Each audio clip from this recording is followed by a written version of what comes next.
जय महाराष्ट्र मित्रांनो, चालताना काही ठिकाणी असं होतं की दोन पायवाटा दिसत आहेत, कळत नाही आहे की कुठल्या वाटेने जायचं आहे. एक इंटरेस्टिंग गोष्ट सांगतो तुम्हाला.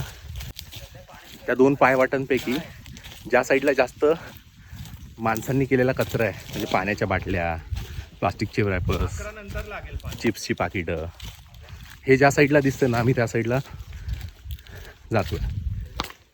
म्हणजे इथे रस्ता सांगायला कोणी नाही आहे, पण माणसाने स्वतःच्या पाऊलखुणा ठेवलेत सगळीकडे. मग जिथे काही डाऊट आहे तिथे तुम्ही स्ट्रॅटेजी फॉलो करा. ज्या पायवाटेवरच्या साईडला जास्त कचरा दिसेल, पाण्याच्या बाटल्या पडलेल्या दिसतील, त्या साईडला जा तुम्ही. तो बरोबर रस्ता असणार आहे. सो वेन इन डाऊट माणसांच्या पाऊलखुणा बघा. किंवा पण काय डाऊट असेल तुम्ही अशा प्रकारे तिथून योग्य रस्ता शोधू शकता. ॲक्च्युली अभिमानाने सांगण्यासारखी गोष्ट पण नाही आहे, लाज वाटण्यासारखी गोष्ट आहे, पण माणसाला कोण समजावणार ती गोष्ट.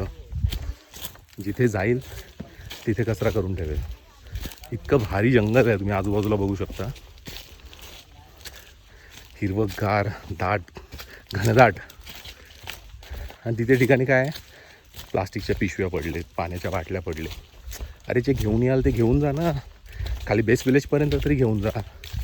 तिथे जाऊन डंप करा जो काय कचरा आहे तुमचा, पाण्याच्या बाटल्या. असं नेचरमध्ये तुम्ही सोडून येऊ नका त्या गोष्टी. दुसरं काही नाही, निसर्गाचीच हानी होते आहे.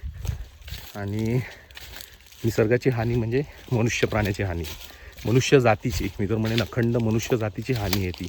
तुम्ही फक्त नेचर खराब नाही करत आहेत, निसर्ग खराब नाही करत आहेत, तर आपल्या लेकरा बाळांचं भविष्य खराब करत आहे. तर कृपा करून कचरा करू नका. धन्यवाद. भेटूया लवकर.